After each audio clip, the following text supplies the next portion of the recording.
I'm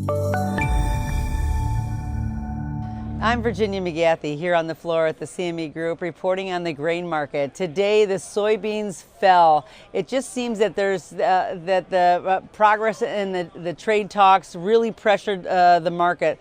That the fact that the U.S. and China tariff talks have really started to be a little bit of fighting out in the open. Even though it's on hold, there is some worry that this is going to put a halt to any exports to China. And China has already, the officials have already stepped out to say that they are not going to import anything that has tariffs on it. So if this ever does come to pass, we could be in trouble. And I think that there's a lot of the importers from the China side that said that they don't want to buy anything right now for fear that the tariffs are going to take effect once they're ready for delivery. And so that's kind of putting a little bit of a halt into the pipeline. And so we have to watch that closely. Also, there is worries about OPEC maybe really spiking the oil market. That would really increase the freight prices.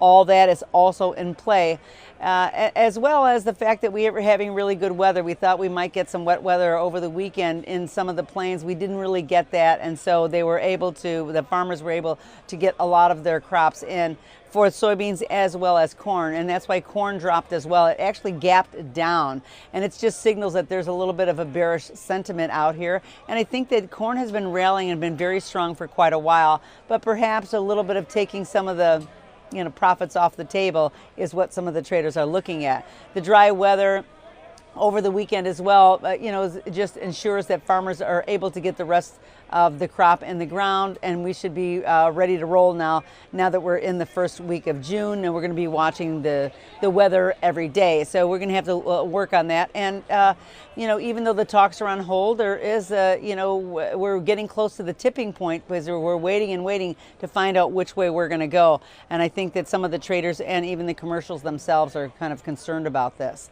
Wheat was really sinking, and it seems like that wheat is almost in the early harvest mode, and it's just sending futures a lot lower.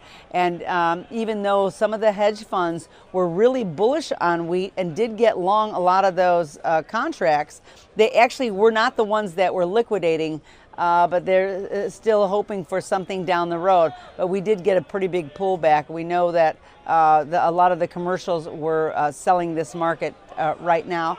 But sometimes the market gets oversold and gets a little bit overdone. Maybe we're going to have a little bit more of a comeback. Today was somewhat of a lackluster day, and maybe Turnaround Tuesday is going to really give us a little shot in the arm that we're looking for. That's all from the floor at the CME Group here in Chicago. I'm Virginia McGathey.